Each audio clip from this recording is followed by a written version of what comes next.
Hello बच्चों।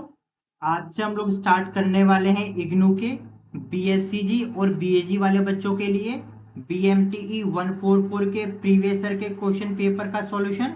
और ये कौन सा पेपर है? ये आपका दिसंबर 2023 का क्वेश्चन पेपर है। इस पेपर का आज हम लोग सॉल्व करेंगे क्वेश्चन नंबर फर्स्ट का फर्स्ट पार्ट। तो इससे पहले हम लोग आज की क्लास स्टार्ट करें, यहाँ पर हम आपको आपका क्वेश्चन पेपर शो कर देते हैं। उसके बाद आज की क्लास स्टार्ट करते हैं। ठीक है। ये आपका कोड दे रखा है BMTE 144। ये पेपर कौन से बच्चों के लिए है? ये आपके BSCG और BAG वाले बच्चों के लिए है। यहाँ पर देखो लिखा है दिसंबर 2023 का ये क्वेश्चन पेपर है। यहाँ पे कोड के साथ इसका नाम भी लिखा है न्यूमेरिकल एनालिसिस। टोटल 100 मार्क्स का ये क्वेश्चन पेपर होने वाला है। बाकी के ये सारे इंस्ट्रक्शन आप लोग वीडियो को पॉज करके रीड कर लेना। हम लोग स्टार्ट करते हैं सबसे पहले क्वेश्चन नंबर फर्स्ट का फर्स्ट पार्ट। पहले हम आपको इस क्वेश्चन की मीनिंग समझाएंगे, इस क्वेश्चन में क्या पूछा है। इसके बाद ये दिखाएंगे कि ये क्वेश्चन आपकी बुक में से कहाँ से दिया हुआ है। ठीक है। सारे के सारे क्वेश्चन आपकी बुक में से ही आते, कहीं बाहर से नहीं आते। बस आपको अपना सिलेबस कंप्लीट करना होता है। ठीक है। तो पहले हम आपको इस क्वेश्चन की मीनिंग समझा देते हैं, फिर बुक में दिखाएंगे कहाँ से क्वेश्चन है, फिर इसको सॉल्व करेंगे। इस क्वेश्चन में क्या बोल रखा है? State whether the following statement are true और फॉल्स। मतलब यहाँ पर जो स्टेटमेंट दे रखी है ना, आपको बताना है कि ये स्टेटमेंट या तो ट्रू है या तो फॉल्स है। दोनों में से कोई एक है। आपको ये स्टेटमेंट को पढ़कर, ठीक है, आपको प्रूफ करना है। इसके साथ क्या लिखा है?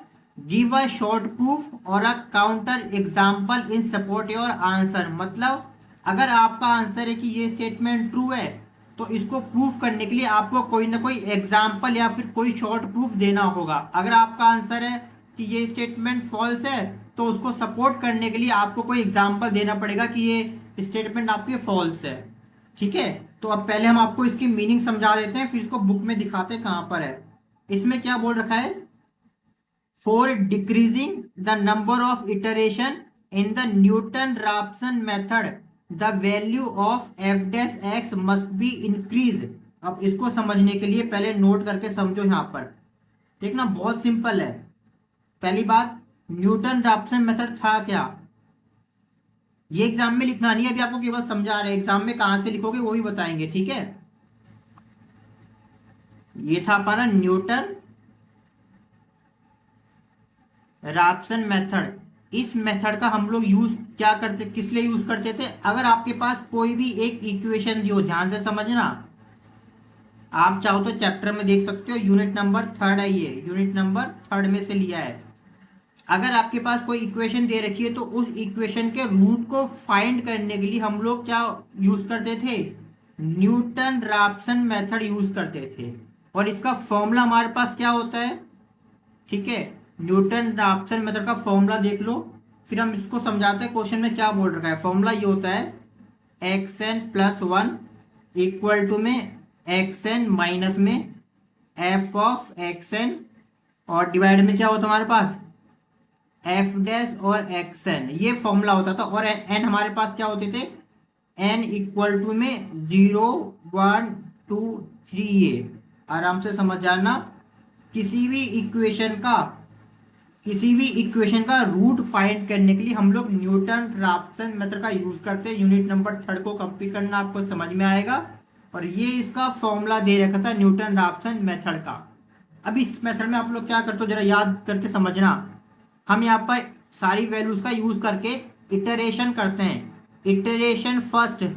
प्लीज बच्चों, अगर आपको यहाँ पे बिल्कुल भी अगर समझ में नहीं आ रहा, तो पहले प्लीज सिलेबस कंप्लीट करना, क्योंकि किसी एक क्वेश्चन को कंप्लीट करने के लिए कई सारे कॉन्सेप्ट लगते हैं। ठीक है। इटरेशन फर्स्ट, इटरेशन फर्स्ट में आपके पास x1 की वैल्यू आती है, ध्यान से समझना। फिर करते हैं हम लोग इटरेशन सेकंड। इटरेशन सेकंड में x2 की वैल्यू आती है।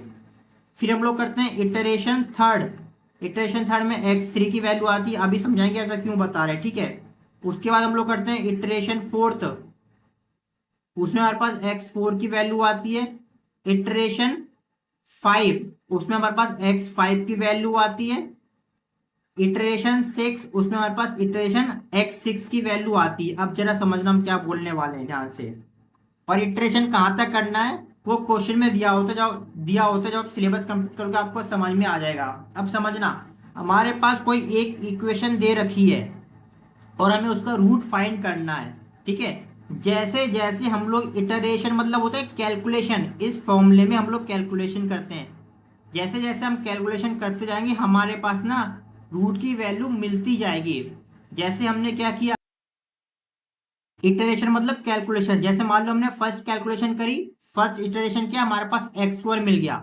सेकंड इटरेशन सेकंड कैलकुलेशन करी, x2 मिल गया, थर्ड में x3 मिल गया, फोर्थ में x4 मिल गया, फाइव में x5 मिल गया, और सिक्स इटरेशन में x6 मिल गया। अब समझना, मान लीजिए हमारा जो आंसर है x6 में मिल जाता है, हमारा इक्वेशन का जो रूट है सिक्स कैलकुलेशन या फिर सिक्स इटरेशन में मिल जाता है। लेकिन क्वेश्चन में क्या बोल रखा है, क्वेश्चन में बोल रखा है ना, for the decreasing of the number of iteration. अगर हम चाहते हैं, ध्यान से समझना, अगर हम चाहते हैं कि हमारा आंसर सिक्स कैलकुलेशन या फिर सिक्स इटरेशन में ना आकर फोर्थ में ही आ जाए, कैलकुलेशन कम हो गई ना। अरे अभी हमारा आंसर किस में आ रहा था, सिक्स इटरेशन में यानी सिक्स कैलकुलेशन में आ रहा था, लेकिन हम चाहते हैं कि अगर हमारा आंसर ना चौथे ही फोर्थ स्टेप में ही आ जाए, यानी हमारी कैलकुलेशन कम हो जाए, नंबर ऑफ इटरेशन कम हो जाए, यही तो लिखा है, decreasing of number of iteration number of calculation. तो इसके लिए क्या हमें एफ डैश एक्स की वैल्यू को इंक्रीज करना होगा। देखो यहाँ पे क्या लिखा है, ये रहा एफ डैश एक्स, तो वही पूछा है कि अगर हम, ध्यान से समझना, अब हम क्या बोलने वाले हैं, ध्यान से समझो। एक सेकंड बस इसको रफ कर दें, बस अभी एक सेकंड रुकना, वीडियो को आराम से समझना, आपको आएगा समझ में। एक सेकंड बस बस 1 मिनट। तो क्वेश्चन में ये बोल रखा है, क्वेश्चन में बोल रखा है अगर हमारा आंसर सिक्स कैलकुलेशन में आता है यानी सिक्स इटरेशन में आता है और हम चाहते हैं हमारा आंसर पहले ही आ जाए, हमें ज्यादा कैलकुलेशन ना करनी पड़ी, फोर्थ इटरेशन फोर्थ कैलकुलेशन में आंसर आ जाए, तो क्या पॉसिबल है कि अगर हम एफ डैश एक्स की वैल्यू को इंक्रीज कर दें तो हमारा आंसर जल्दी आ जाएगा। बताओ ये लाइन ट्रू है या फॉल्स है। आई थिंक, उम्मीद करते हैं आपको इतना समझ में आ गया होगा। कुछ भी दिक्कत हो रही है तो पहले प्लीज यूनिट नंबर थर्ड को कंप्लीट करना। अब ये क्वेश्चन आपकी बुक में कहाँ दिया वो आपको दिखा देते हैं। ठीक है, बुक में देखो, ये आपको बुक दे रखी है, ये आपका यूनिट नंबर थर्ड है। इसको प्लीज पहले कंप्लीट करना तब आप समझ पाओगे, इस पैराग्राफ को पढ़ना। लास्ट में बता देता आपको, देखो यहाँ पे लिखा हुआ है इन जनरल के बाद, we can say that if F dash x is large, large मतलब बढ़ेगा इंक्रीज होगा, है ना, if F dash x is increase large compare to F X, then we can obtain the desire root very fast मतलब जल्दी। अभी आपको समझ में आया, हम क्या x1, एक सेकंड बस रुकना, एक सेकेंड, अभी हमने आपको क्या समझाया था, ये तो समझाया था कि x1 x2 x3 x4 x5 और x6, x6 में हमें रूट मिलता है। अभी तो बताया हमने कि हमारा आंसर x6 में आता है और हम चाहते हैं हमारा आंसर x4 में ही आ जाए, तो ही लिखा है अगर हम चाहते हैं हमारा रूट वेरी फास्ट यानी जल्दी आ जाए, कम कैलकुलेशन में आ जाए, उसके लिए हमें एफ डैश एक्स की वैल्यू को लार्ज करना होगा, इंक्रीज करना होगा। समझ गए, इसका मतलब क्या है, ये जो स्टेटमेंट थी हमारी, ये वाली स्टेटमेंट क्या हमारी ट्रू है। अभी लिखेंगे कैसे वो बताएंगे, यानी कि yes this statement is true. कब लिखा है, decreasing the number of iteration in Newton Raphson method the value of f dash x must be increase. अगर एफ डैश एक्स को हम लोग इंक्रीज करेंगे तो हमारा जो आंसर है कम ही इटरेशन में आ जाएगा, कम ही कैलकुलेशन में आंसर आ जाएगा, बजाय नॉर्मल कैलकुलेशन में। अगर मान लो हमारा नॉर्मल कैलकुलेशन में आंसर x6 में आता है तो हो सकता है वो x5 में आ जाए, x4 में आ जाए या x3 में ही आंसर आ जाए। ये था हमारा, और हमने आपको बुक में ये दिखा दिया है। अब इसको सॉल्व कैसे करना है वो देख लो। ठीक है, यहाँ पे देखना जरा ध्यान से, ये थ्योरेटिकली है, अगर आपको ये लिखा हुआ थ्योरी समझ में नहीं आता तो प्लीज पहले अपना यूनिट नंबर थर्ड को कंप्लीट करना, तभी आपको ये अच्छे से क्लियर हो जाएगा। ठीक है, since in Newton Raphson method, in newton Newton Raphson method, एक सेकेंड, न्यूटन रैप्सन मेथड, अभी हर लाइन की मीनिंग समझाते हुए चलेंगे। एवरी इटरेशन, या फिर इटरेशन को कैलकुलेशन भी बोलते हैं, ठीक है ना। आप एग्जाम में कैलकुलेशन लिखना मत, आपको समझाने के लिए बता रहे हैं, ठीक है। In Newton Raphson method every iteration update the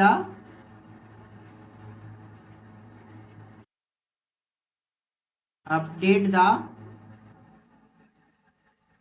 current value of x n, current value of x n, क्योंकि हमारे पास फॉर्मूला क्या होता है, फॉर्मूला होता है X N plus one equal to में एक्स एन माइनस में F of x N upon में एफ डैश और एक्स एन, ये आपको लिखना पड़ेगा, है ना। बिल्कुल ऐसे एग्जाम में लिखना है। Where where N equal to 0 1 2 3 4, इस तरीके से आप जानते हो जैसे जैसे हम लोग एवरी इटरेशन एवरी कैलकुलेशन करते हैं आपके पास एक्स एन के वैल्यू मिलती जाती है। पहले इटरेशन में फर्स्ट एक्स वन का आंसर मिलेगा, सेकंड इटरेशन में एक्स टू का आंसर मिलेगा, थर्ड इटरेशन में यहाँ पर एक्स थ्री का आंसर मिलेगा, इस तरह मिलते जाते हैं एवरी इटरेशन के बाद, इतना यहाँ पर लिखा हुआ है, ठीक है। अब यहाँ पे देखो, एंड एंड द रेट, अब इसकी मीनिंग समझेंगे, परेशान मत होना। The rate of convergence, the rate of convergence of Newton Raphson method,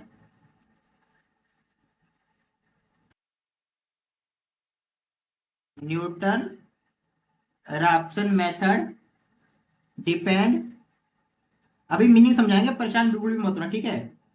depends on the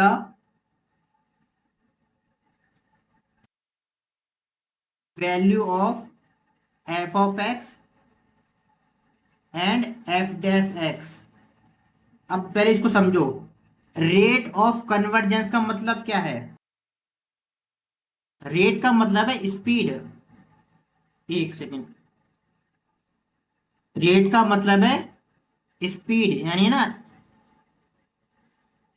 speed, convergence मतलब है आंसर, यानी कि आंसर आने की स्पीड, समझना दोबारा ध्यान से।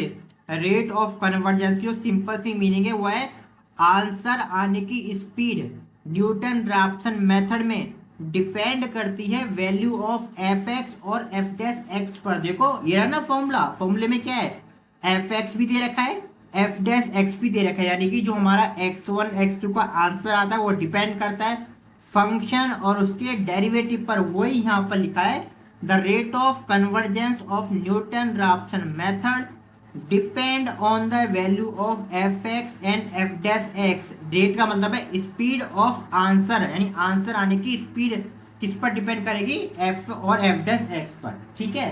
अब यहाँ पे दो दो चेंज होंगे हमारे पास। फर्स्ट क्या होगा, ये जो समझा रहे हैं ना व्हाइट कलर में वो मत लिखना, बाकी का सारा आप लिख सकते हो, ठीक है। ये जो व्हाइट कलर में लिख रहे हैं ये तो समझाने के लिए आए थे, उम्मीद करते हैं आपको ये समझ में आ रहा होगा इतना क्या लिखना चाहिए एग्जाम में और कितना नहीं, ठीक है। अब देखो यहाँ पे लिखते हैं, यहाँ पे ये लाइन लिखनी है आपको एग्जाम में, if F dash x is large. अब यहाँ पे एक बात और समझना जरा ध्यान से, आपने कभी ये पढ़ा है रेसिप्रोकल, अगर नीचे वाली वैल्यू ज्यादा होती है तो ऊपर वाली वैल्यू का आंसर कम आता है, अगर नीचे वाली वैल्यू कम होगी तो ऊपर वाले का आंसर क्या होगा, ज्यादा होगा, है ना कॉन्सेप्ट वाला। वही लाइन हम यहाँ पर लिखने वाले हैं। कोई भी दिक्कत हो पहले प्लीज यूनिट नंबर थर्ड को पूरा करो, केवल एक क्वेश्चन डायरेक्टली समझाना पॉसिबल नहीं होता, उस चैप्टर के सारे कॉन्सेप्ट आपको क्लियर करने होते हैं, ठीक है। तो यहाँ पे लिखते हैं if F dash x is large near the root, near the root it means, अगर एफ डैश एक्स क्या होगा, लार्ज होगा, तो इसका मतलब क्या है, इसका मतलब है it means the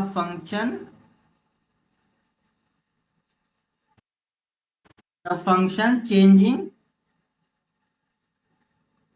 rapidly, rapidly मतलब फास्टली, है ना, रैपिडली का मतलब होता है fastly, rapidly, and the method and the method tends to convert faster. मतलब इसका क्या है, देखो, अगर हमारे पास एफ डैश एक्स की वैल्यू क्या होगी, लार्ज होगी, है ना। एफ डैश एक्स लार्ज का मतलब ये होता है कि हमारे पास जो फंक्शन की वैल्यू है बहुत तेजी से चेंज होगी, जल्दी जल्दी चेंज होगी, और हमारा जो आंसर होगा न्यूटन रैप्सन मेथड के थ्रू वो बहुत ही जल्दी क्या होगा, फास्टर कन्वर्ज होगा। कन्वर्ज मतलब आंसर बहुत जल्दी आएगा। कन्वर्ज मतलब क्या होता है, आंसर, फास्टर मतलब जल्दी आएगा। ठीक है। सेकंड हमारे पास क्या था, हमारे पास इफ एफ डैश एक्स की बात है, if F dash x is small, small मतलब कम, डिक्रीज, है ना। If F dash x is small near the root, near the root, it means, it means, it means the function is flat, यानी function का जो graph होगा क्या होगा, वो फ्लैट होगा। देखो, चेंज, देखो इसमें क्या था, तेजी से चेंज हो रहा है ना। फास्ट चेंज होने का मतलब क्या है कि इसका जो ग्राफ आएगा, इसका जो ग्राफ आएगा वो ना इंक्रीज होगा तेजी से। और फ्लैट का मतलब क्या होता है, फ्लैट का मतलब होता है कि किसी फंक्शन का जो ग्राफ है ना वो ना सीधा रहेगा, ज़्यादा चेंज नहीं होगा। ठीक है। चेंज नहीं होगा मतलब इसका आंसर जल्दी से नहीं मिलेगा हमें। Means the function is flat. और कोई भी दिक्कत हो डाउट क्लास में जरूर पूछ लीजिएगा। And method, method tends to converge slower या स्लोली। देखो सीधी सी बात है, अगर आपका एफ डैश एक्स का स्मॉल होगा, डिक्रीज होगा, तो इसका मतलब क्या है, फंक्शन का जो ग्राफ होगा वो क्या होगा, फ्लैट होगा, सीधा होगा उसकी, यानी उसका आंसर हमेशा फिक्स रहेगा। आंसर की तरफ वो कन्वर्ट बहुत ही स्लोली करेगा। कन्वर्ट मतलब आंसर के तरफ कन्वर्ट करेगा स्लोली स्लोली। यानी जो आपका answer x1, x2, x3, x4, x5, x6, जो आपका आंसर जल्दी आ सकता है x3 में, है ना, अगर हम एफ टैक्स को छोटा लेंगे तो वो आंसर आपका और भी लेट आएगा और ज़्यादा कैलकुलेशन करनी पड़ेगी। ये दो लाइन आपको लिखनी पड़ती है। ठीक है। अब लास्ट लाइन और लिख देते हैं, देयरफॉर, ये पूरा थ्योरी वाला क्वेश्चन है, कोई न्यूमेरिकल्स इसमें करना नहीं है। ठीक है। Therefore increasing the value, increasing the value of f dash x near the root can help, can help decrease the, अभी समझाएंगे, सब परेशान मत होना, decrease the number of, number of iteration या फिर कैलकुलेशन, है ना, iteration in the Newton Raphson method, Newton Raphson method and given statement